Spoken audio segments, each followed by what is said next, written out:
Centuria Chymica. This is the golden treatise on the philosopher's stone, written in verse by an anonymous author.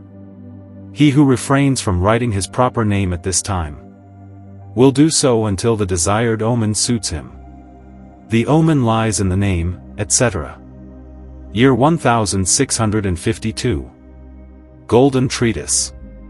The physicists write of this art only through riddles, so that it may remain known only to their own sons. The arcana are not to be cast before dogs, nor does the bright gem of the earth profit its unworthy possessor. The books are witnesses of the art, they reveal the secrets. But God alone, who guides the stars of heaven, reveals them.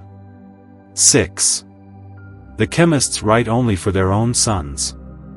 The unlearned and the learned alike write poems everywhere. Versifiers, but the chemists for their own offspring and for themselves. They allow God to distribute his gifts, who tests the kidneys and hearts of all men. 7. The chemist must be of steadfast mind, like a wheel on a chariot that rolls and wanders. So the work of the chemist often tends to go. For whatever aims high soon seeks the lower. Whatever seeks the depths returns again to the heights. The craftsmen of this art are wanderers, they pursue wandering things. But the art desires to have steadfast men. 8. In what place of the earth the material of the philosopher's stone is to be sought? The German land contains the golden fleece. There is no need for you to penetrate the strait to Caucasus. 9. The material of the philosopher's stone revealed through the Kabbalah. Adam, the chemist, designates the material of the stone. He, the first king in the whole world. This the Almighty God created from red earth, which name in Hebrew signified Adam. Great is the omen in the name, and its mystical appearance, which the Kabbalah of the Jews teaches as divine. For the number of this name is 16 times 10. And from the sacred code it can be known. For in the span of that time it was built, once in Jerusalem as the second holy house. Mercury together with the number of the sun reveals it to you. Know how to rightly place the names and letters. 60 and 6 with 600 make the order. In numbers it can signify the same. 10. There is only one material of the philosopher's stone. The stone is one, and the metallic medicine only. One alone, apart from it none is given to you. Nothing foreign is added to it, nor is anything taken from it, except a few superfluities besides its own. 11. The material of the philosophers is manifold in different respects. The materials are 1, 2, 3, 4, and 5. 5, but one alone, true and sufficient for you. There are 2, one remains here, the other flies upward. There are 3 together, salt, sulfur, and mercury. You also have 4 elements, fire and air, which you may seek beneath the waters, thus earth remains to you. After the 5th essence, offering you metallic medicines. Follow likewise all the rest which you possess. 12. The material of the philosopher's stone is conceived only by faith. The material of the alchemist's gold is as far removed from common gold as the earth is from the polished heavens. Therefore, faith is required for those who discern only the outer, until they come to know the inner as well. 13. Sendivogius adds an example. If you place several infants together, hidden beneath a garment, you cannot discern their sex by the light alone. When the garments are removed, boys are distinguished from girls. The difference is easily recognized by the light. For the common eye perceives the forms of things in one way, and the learned doctor in his art, in another. Through the mirror of nature we see only the shadow, and beneath this the greatest virtue lies concealed. 14. The sum of the whole art, from Hermes Trismegistus, the first inventor. The lower is made equal to its higher. The same are of the sun, the same are of the heavens. Swift Mercury, the fire sunk in the earth. By your skill and dexterity of mind, the spirit from earth climbs above the bright ether. From heaven falls again, and seeks the depths. Mercury governs both the earth and the sky with his scepter. Once the feather has been taken for himself, and the head and tail have been joined over the fire, so that the redness enclosed may seek the outward parts. All that he touches, he turns to golden yellow. These are the mystical gifts of alchemy, the teachings of the art. 15. The sum of the whole art from Geber, king of the Spaniards. No chemical sulfur avails in the art of alchemy, if the pure bride be lacking to the bed. For the bodies of metals are corrupted by any body. But beware of taking it without a master's guidance. It is not the body itself, but the hidden virtue of the body. That will be to the alchemist like the nature of a woman. For the male alone cannot produce offspring, unless the wife brings aid to the husband. The conceived seed is nourished in the womb of the mother, until in due time the offspring is perfect. From there the growth proceeds, nourished with the mother's milk, until at last the limbs become strong and firm. And so, these three things being present in themselves, they provide to the alchemist the threefold medicine of the art. 16. The philosophical egg of the phoenix. The egg of the phoenix consists of shell, yolk, and white. An egg which the alchemists are accustomed to hide. The shell signifies the sun, the whiteness the moon, the yellow yolk Mercury. These are the three principles of the stone. The white is heated by the outer shell, in the likeness of sulfur, the bird never entering its inner part at once. The white itself designates the flesh and the bones. The yellow, by Mercury, will be like the blood. 17. The philosophical phoenix. The wandering Mercury, the golden sun, the shining moon. These are the ores of the stone, of Mars, and of art's aid. The material of the stone of the physicists Hermes supplies to you. It will itself in forming be the noble sulfur. The entire substance of sulfur does not benefit the stone. Hermes rejoices in the golden seed, exulting. This seed alone the wife of Tithonus draws forth, and in her womb she herself long cooks it. When the seeds are long cooked, Hermes stealthily takes them together. She conceives, and thereafter gives birth to the hermaphrodite. Terrible Hermes, because of his thefts, is put to death. And placed on the pyre, he is turned into ashes. The golden ashes are cast into the salty waves. Hence is born the phoenix, always the single bird.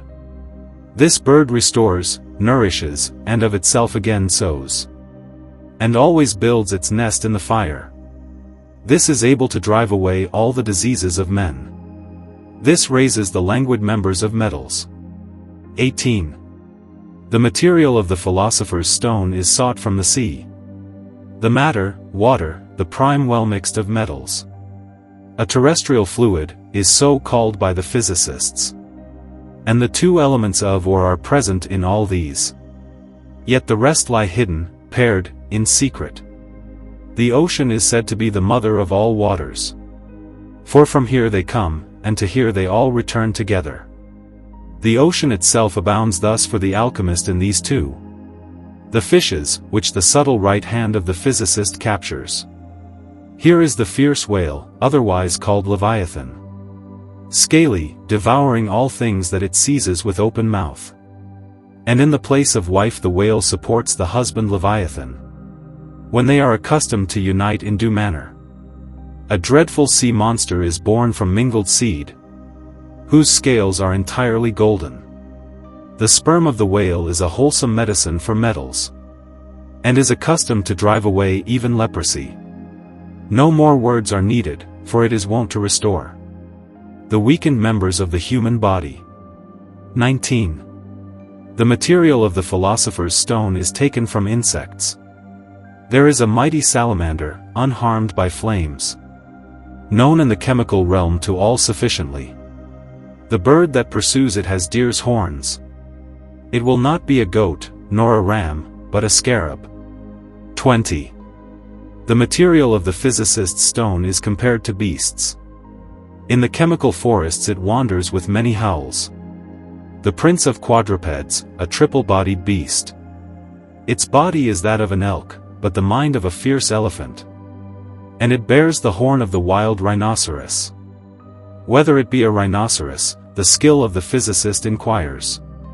Who doubts, let him believe the magi that there are two present. 21. The material of the philosopher's stone is likened to what is contained in the Ark of the Covenant.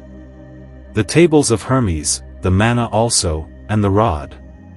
The Ark of the Covenant of Mercury, of the chemical pact, holds. This emerald tablet shows the laws and the art. Teaches measure, number, weight, and likewise time. By Jupiter, Saturn was driven from his kingdom in Olympus. He carried with him the manna, which the ark holds. It is said that once the rod of Aaron became green. Believe it to be Mercury's, the dry staff flourishes. He who wishes to bear the ark, let him himself be a Levite. Lest he wish to have sustained avenging hands. 22. The ornament of the chemist's tabernacle.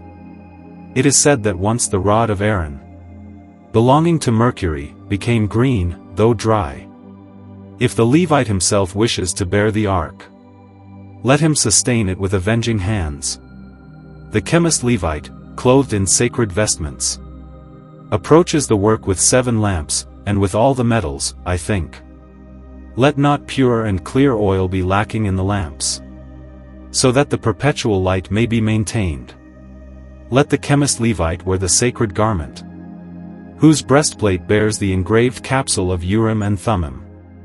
I have indeed said many things to the wise and skilled. He who has begun well has half the art. Fire and azoth are sufficient, as fire is denoted. Thummim is accustomed to signify justice. 23. The matter of the physical stone taken from the New Testament. Gold, frankincense, and myrrh the people, even the Magi, offered to Christ. Frankincense belongs to the moon, myrrh to Mercury. Here it conceives flames, and both burn separately. No violent force harms them when joined together. 24. Things chiefly to be considered in the philosopher chemist. In the metals, the nearer way is through salts. The secret of the art and the salts will provide the virtues. For whoever does not render brittle glass or ductile glass to himself, no place will be given to him in the chemical art. And likewise, he who does not know how to lead waters from the living stone, no place will be given to him in the chemical art. He who does not know how to fix the volatile, shall have no place in the art of chemistry. But he who holds these things together, and teaches by his own skill and practice, shall have in chemistry the first place in the art. 25. The matter of the philosopher's stone has countless names. If there is any trust to be given to the books of the chemists, the old man himself with the sword requires it. Without this you will accomplish nothing of true worth in our art. Here it closes and opens, it brings to life and it kills. Our arsenic, if anyone calls it by that name, holds entirely the mind of Geber. If you call it panacea or theriac, you will then be an imitator of the sect of Hermes. As many as the bright stars are in the whole heaven by night, so many are the names of our matter. And unless our names were multiplied, the matter would be a game for boys. 26. The philosopher's stone derives its origin solely from vitriol. In vitriol is whatever the wise seek. The old rule of the art is true as well. Vitriol is triple green, which must rightly be noted. Of Mercury, moon, and sun likewise it is green. Whatever it produces will flourish, the green color itself.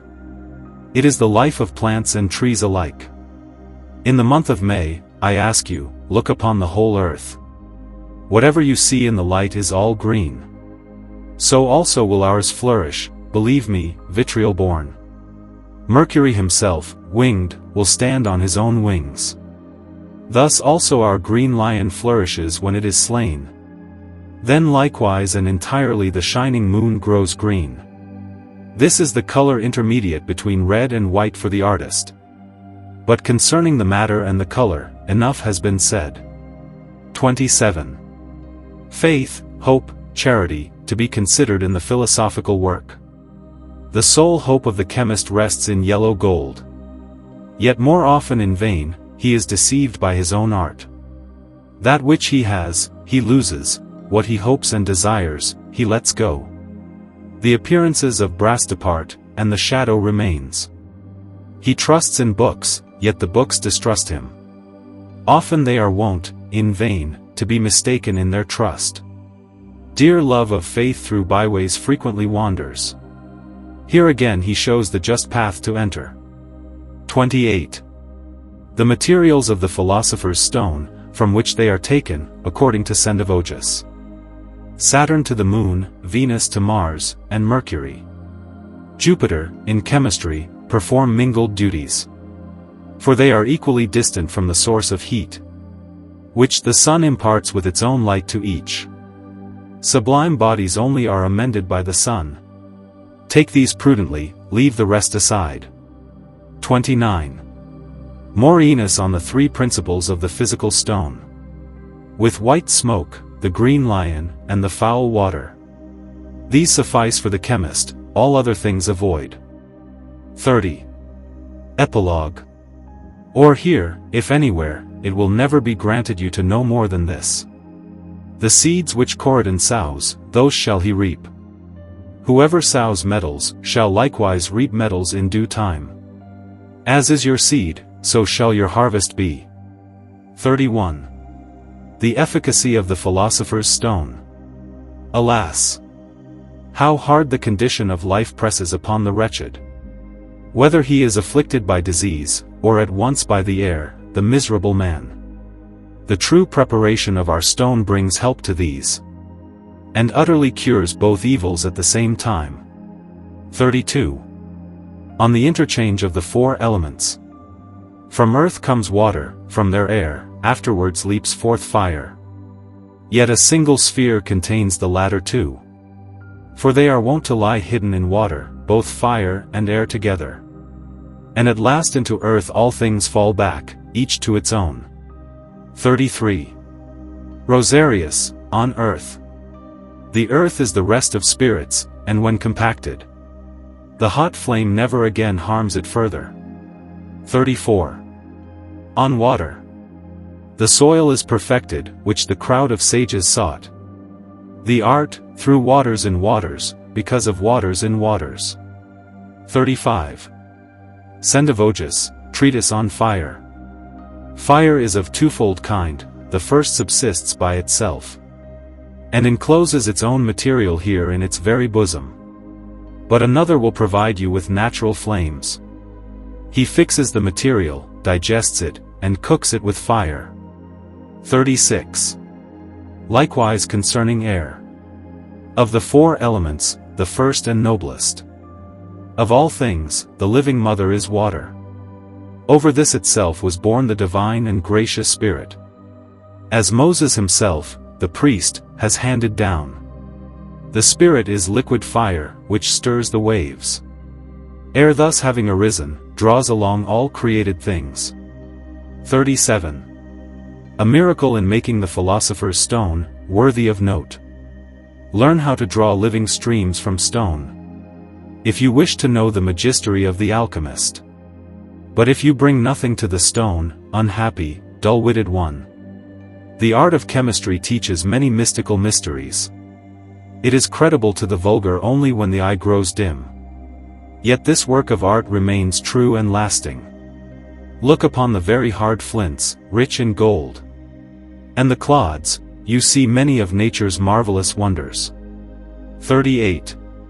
The virtues of arsenic. White arsenic destroys for you the body of gold, and reduces it entirely to black ashes. Here nature plays, beware lest she play with you herself. This jest of wit will be for you no jest but death. The scorpion itself kills only with its venomous sting, that which arsenic also achieves with its own odor. 39. Theophrastus on the same. Arsenic offers us a white tincture, which you behold in whitened new bronze. 40. Sendivogus, Treatise 11, on Saturn. When our old man devours silver and gold, our art gives his languid limbs to the fire, and it cooks the ashes, rich in gold, in boiling waves. From this arises health, and hence a medicine for leprosy. 41. On calcination. That which you wish to dissolve, first you will make lime from the body, by caustic means, so that water may more easily dissolve it. 42. On solution in general. That bodies may be better united, dissolve them, and drive out both the seed and what is enclosed within. 43. On the solution of gold. Neither by strong waters nor by the king's water is gold dissolved, but you must seek a single material, which provident nature has created for our use. This, when melted, dissolves whatever metals you have. If our material is joined with your gold, it will melt, like snow dripping away into water. 44. Raymundus Lullius on the furnace, vessel, and fire. Let the artist have a single furnace, 2 little vessels, lime, and horse dung, for these will produce the fire. 45. The same, on decoction. To dissolve, to sublime, to pour forth the coagulated, to cook what is cooked. Such are the works of the chemist of Mars and of the art. 46. On the smell of the material, Morinus. At first the material spreads an unpleasant odor, for it is often likened to corpses. But when the labors of Tartarus have ceased, scarcely will there be any smell more pleasant than ours. 47. The same, on touch. The material is soft to the touch, and greater still is that softness, which lies hidden in its own body. 48. Arnold on weight. If the weight of snowy sulfur be 1, let the weight of your ferment be 3 parts mixed. 49. Separation. The heavy earth seeks again the bottom, the other 3 ascend. The air, if it also be dissolved together, unless you dissolve it, the 4th will follow those going forth. The fire-bearing flame presses the 3 companions. 50. On colors, Theophrastus. From one root there springs forth whiteness, redness, and yellowness. Raises, but here the ferments are wont to vary in 2 ways. 51. On the many colors in the work of the philosophers. The first color of our material is blackness itself, which, when putrefied, it offers to its craftsman. If it does not become black within 40 days, then the raven falls by his own hand. A white bird gradually succeeds it, and here it sings for itself a funeral song. If you hear this song, believe me, you are certain in the art. No one outside the chemist perceives this melody. About this harmony there is much talk among all who hand down the learned doctrines of chemistry. Chlorian follows the swan, after this comes the bee-eater. It flies forth, and a little later the robin appears. This bird fears no hawks nor dreads the falconer, just as the phoenix weaves its nest in its own fire. 52. The chemical Pandects on colors. The first color of the material is black, but the second is white. The third color itself will be like the likeness of blood. 53. Hermes on colors. There is some green color, yet one seeks the redness. White and black are held in equal honor. 54. On weight and measure. The weight belongs to cold, the measure to heat. The moist with the dry completely seek each other. 55. On salts. The beginning of the chemical art is the fusible salt. It does not allow the craftsman's hands to be moist. Gold-bearing sulfur, and likewise solidified metals, are said to dissolve the material into its first form. Sulfur burns the wings of Mercury, so that willingly it may have a safe place in the flame. Fixed mercury can dye red into gold. The bodies of metals which are accustomed to be fused. 56. Avicenna. Salt is the root of the work, the middle salt, and likewise the end. Salt dissolves both sulfur and mercury together. 57. Salt of urine. The salt which is in urine joins two bodies for you. Whoever lacks this salt should take Armenian salt. 58. Common salt. Common salt prevents any body from putrefying, except for the parts of our magistery. 59. On alumbrate salt. Salt of wine, oak, stones, niter, and the sea. Reverently keep these kinds of fossil salt. Addition. Add virgin honey to these, and fusible fat. Mercury binds your prepared fetters. Nature. Stay far away from this foul filth with vile dung, or our Apollo will give you the product. The craftsman. I think manna of the sword-bearer, mixed with its sediment, which mercury often is accustomed to color. Nature. What good is coloring? You all seek the tincture, which my own Hermes alone possesses. If you add anything foreign to it, you will never take anything away, except for the dregs which he holds together with it. 60. On sulfur. Take the golden seed, the body neglected, for the bulk of the body greatly harms it. Everything it touches it shatters, mineral bodies. The same seed restores them, and the redness itself. 61. On form and matter. Any matter eagerly seeks to receive the very form, just as a woman seeks her own man. 62. On mercury. Mercury consists of subtle and white earth, and again of clear water together with sulphureous. 63. On the first matter.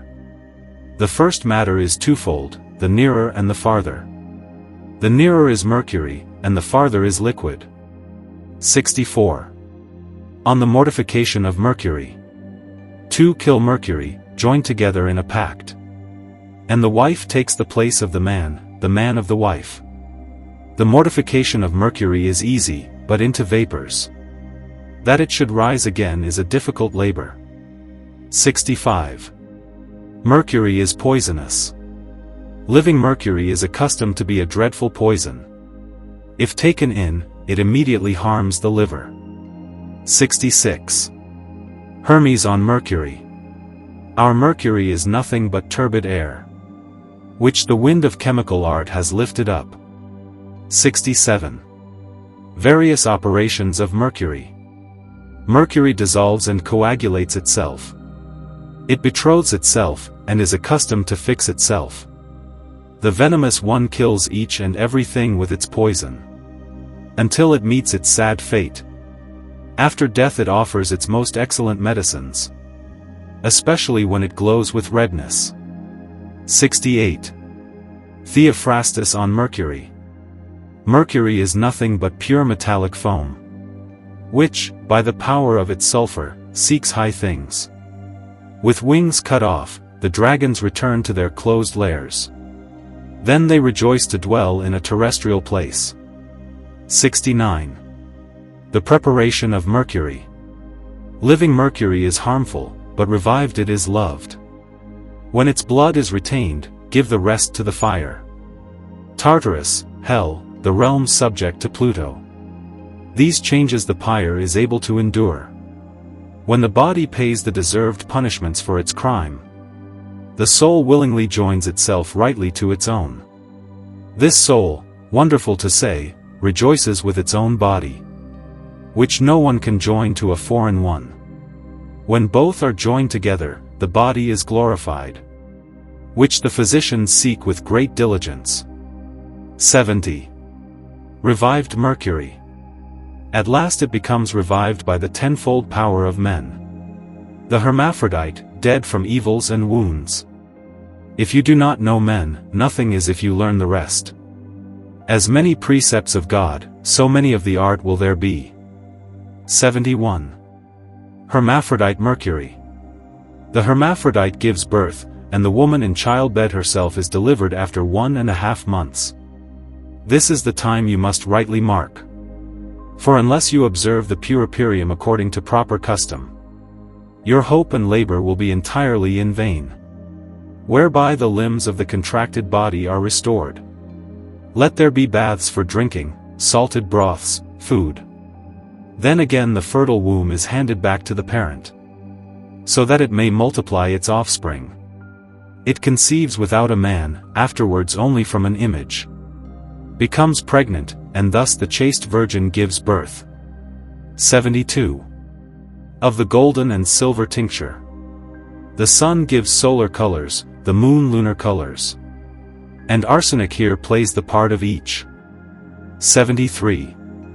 On the triple stone. There are 3 stones and likewise 3 salts, from which, by art, all of our magistery has been completed. Mercury is triple, the first calcines, the second sublimates. The third, as a companion, makes these manifest. There are also 3 waters, of the sun, the moon, and Mercury, which are only fluid for the sake of the first water. 74. The sound of the trumpet.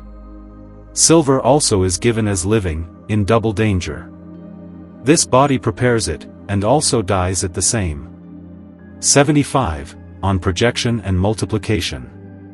Lullius, in the Elucidarium, chapter 6. To tinge, to multiply, is the reciprocal order of works.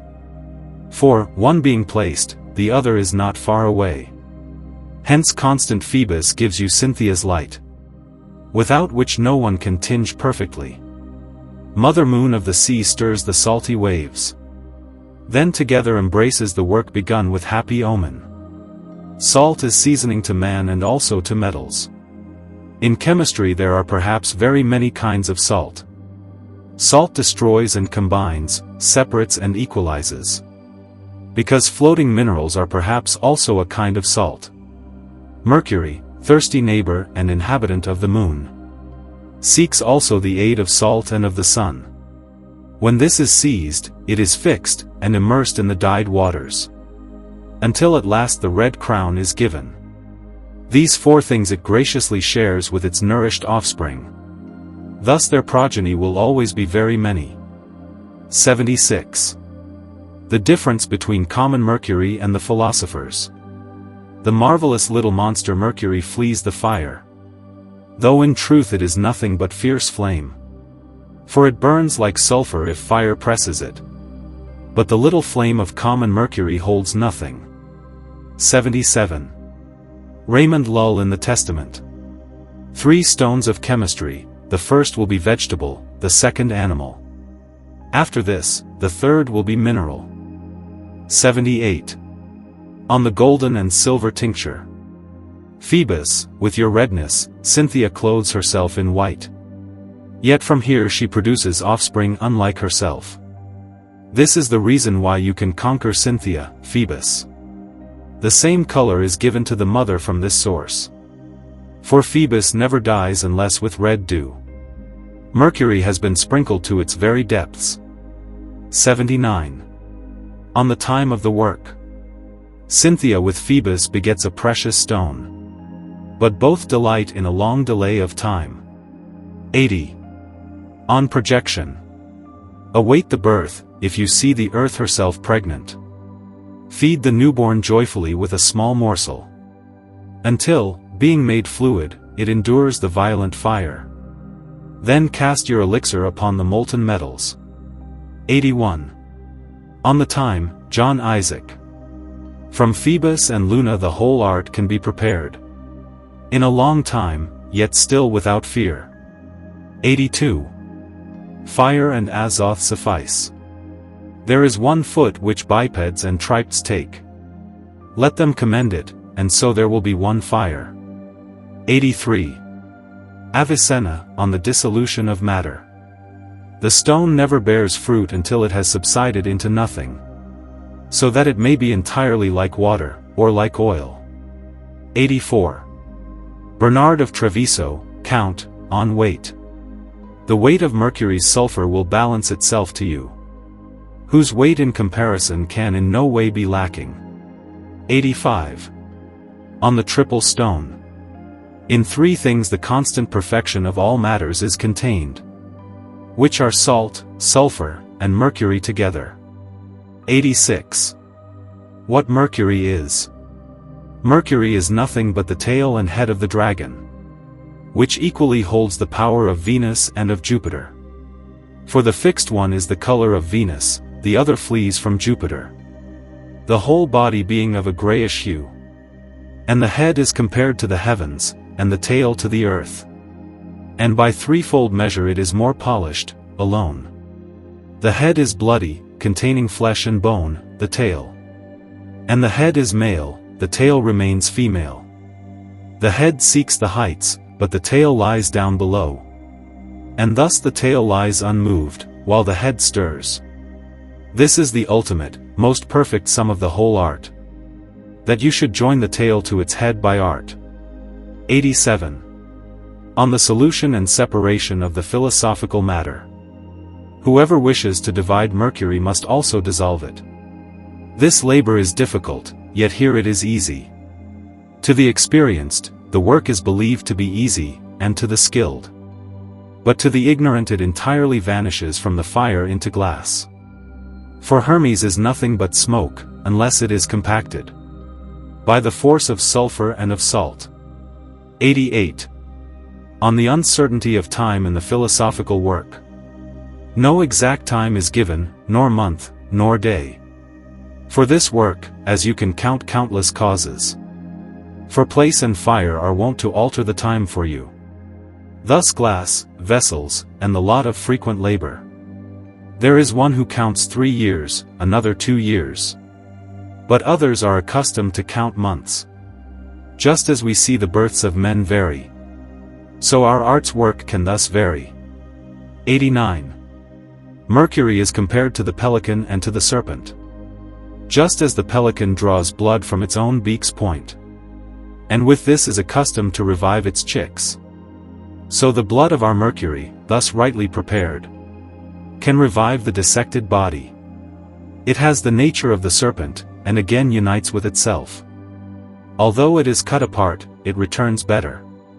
90. On the various methods of projection, from Raymundus Lullius and Blasius Panotus of Portus Aquitanus. Hermes casts the head to the tail, well fused. But Lullius thinks otherwise in chemistry. You will cast the foundation upon one or the other. Thus the abundance of material will be greater. Hence the more volatile is restrained by bonds. In another's house, in seats and places not its own. For its own home is scarcely considered natural. And often it needs much labor from you. If a man wishes to beget, he does not sow into his own body, but into that which is similar to it. 91. That the art of Chrysopoeia is rarely understood from mute books, but mostly from a living teacher. In chemistry, the masters made few books, one having learned from another by word and by hand. Lullius admits that he began with Arnold as his teacher, and that he followed the path to the chemical arts. Angelic Thomas had the name of doctor, famous in all the world for his learning. Albert the Great is held as his teacher. From him he had drawn the celebrated riches of the chemical art. Maureenus the Warm had laid open the whole art, though to the ignorant it still remains hidden enough. And Theophrastus once taught Trismegistus. And Halley, king of the Arabs, likewise taught Maureenus. I could spend whole days writing down the names of the authors of chemistry, who today transmit the chemical arts in full. Yet, though hindered by criticism, they have nonetheless lost none of their diligence. They could never have learned these things by their own guidance, had they not lived, holy Noah, your years. 92. That the philosophical secret should not be revealed. Whoever reveals the secret to companions or others, no one can live safe from treachery. Let Sendivogius be for us an example. For he once fell into the hands of the people of Will. He who had taken rich spoils paid the penalty for his crime. fastened to the cross, he bore the sad burden. Of this deed the people of Württemberg are still witnesses. And the inscription on the cross will be a witness title. Theobald also recounts many examples to us. Likewise Bragadino, and of a certain monk. Whoever wishes may freely observe in his own mind or in any book. He who is wise will be cautious from another's crime. 93. To whom the knowledge of the philosopher's stone is given, from the opinion of Aurelius Augurellus, Book 1, Poem 2. Let no deceitful, unjust fraudster practice alchemy, who deceives others with false appearances. Let no idler or mere tinkerer approach, nor one who lives under a base condition. Let the citizen devoted to the city stay far away from here. Let him not seek gain from goods brought from others. Let not the greedy merchant pollute the work, who before all things measures wealth by coin. The art hates ignorant farmers and mechanics, and those who wish to seek many riches, and those who, having followed the most learned camp of the Muses, think themselves worthy of the name of sage. Do you think so? Do you think this crown to be the merit of physicians, who have never destroyed books nor betrayed physic? Do you think that Jehovah grants the greatest blessings to the highest, if they are not worthy, not enough in merit? The gold-bearing stone invites only the wise, and those who worship God with true religion. He who wishes to see many hidden things of nature, let him apply himself here, and read what is written. 94. How much the administration of the philosopher's stone may avail in the human body, according to the mind of Aurelius Augurellus, Hortolinus. This divine medicine can drive away old age, which by itself is present as the likeness of the whole disease. It separates and overcomes the base, and renews the decayed. By tempering it, the gold-bearing stone provides what is excellent, and often arouses innate strength, driving diseases wholly far away from there, and long preserves the bloom of youth in shining brightness, displaying wonders in the human body at the same time. It dries what is moist, moistens what is dry, warms the cold, and cools the hot. If disease had lasted 100 years in whole, this time the cure would give the measure of the moon's month. Half the disease, half the cure. The time is given, if one has believed the chemists. 3 days, 7 years, but 1 year alone is asked for one cure, 1 day itself is required. 95. That a philosopher can speak without the harm of another, according to the mind of Aurelius Augurellus, Book 1. He who desires too much to speak of another's harm will bear many losses, and conceal even more harms. Yet without harm, he seems richer. Who gathers riches without deceit, who prudently draws from his own, without fraud or trickery, whether he seeks silver, or even gold itself.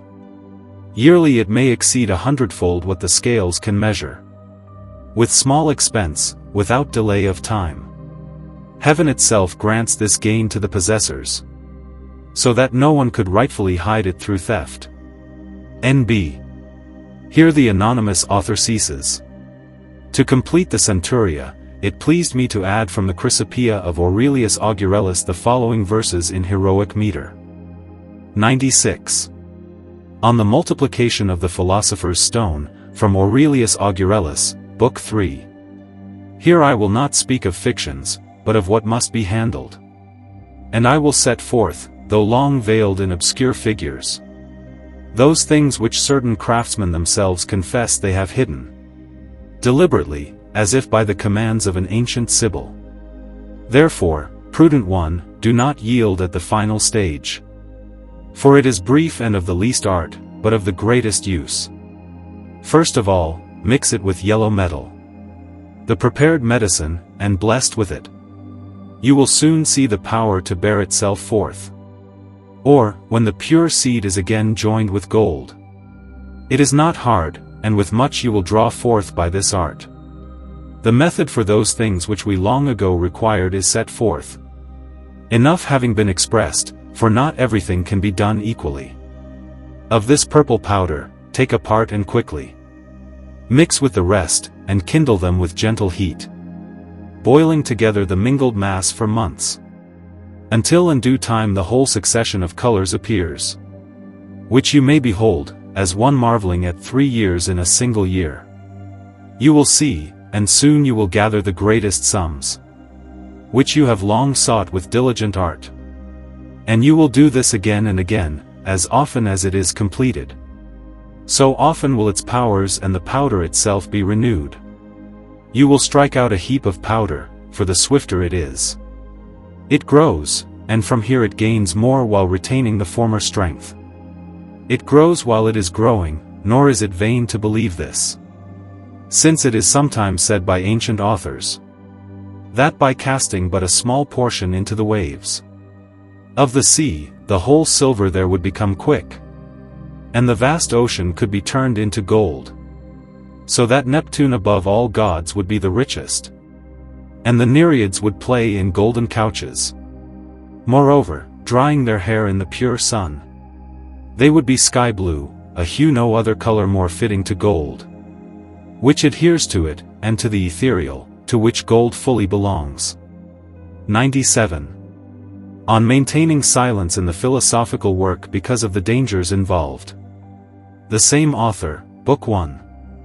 This above all I warn again and again at the outset, lest the grace granted to you from heaven should be snatched away. For no one has hoped to receive it from elsewhere. Do not even hint it to a dear and trusted friend. Still less tell others, nor boast as if you know. Whatever you learn, keep it truly locked in your heart. Ponder it with yourself alone, and unfold the secrets only within. And a little later. For he whom prudence does not forbid to speak of these matters, will find that what was once his own will harm him when uttered. Safe from treacheries is he who, through virtue, could prefer to hide himself in poverty, possessing great riches in a small coffer, riches by which kings rise in every place, and wealth and abundance yield to his power. All things, as if they were theirs alone, and lesser things besides. If anyone has already been able to amass such great treasures, let him marvelously preserve them under the friendly guard of silence, which you also will do, and so forth. 98. On maintaining silence in the philosophical work because of the false alchemists. The same author, Ibid, Book 2. The art itself is suspect to the honest and hateful to many, and it makes even its practitioners hated by others. For so many liars wander about everywhere, promising many vain things, which they themselves never began. Nor have they received, nor is it easy for them to know them. Those who follow the right path that leads astray entirely away. Indeed, I have seen many eminent men and other learned ones handle and esteem all these things greatly. Whatever the ignorant and base crowd approves. What, the great multitude derides all things. Craftsmen, as if it concerned neither them nor others, weigh all alike in the same scale of judgment. 99. On the vain labors of false chemists. The same author, Book 2. Why should I recall the sulfurs worn away by long toil, and the niters, and the purified salts, and the burnt substances of Laius? Or the long-burning torches, or the inks on heated coals? When kindled they pour forth drops from the reddened vessel? These dissolve, repeat their cycles, and often resolve again. Then they wash, grind them again, and next attempt to fix them. They also turn them into lime, and by sending in vapor, they carry up into sublimation the breath of a light body.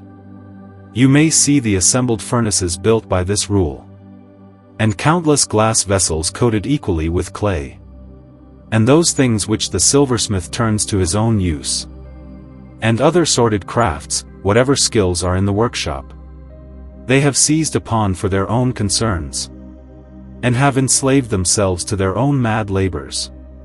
Thus they always smell of sulfur, always have faces stained with soot, and from the beginning they mimic hideous phantoms. 100. on the pitiable and useless effect and benefit of false chemists.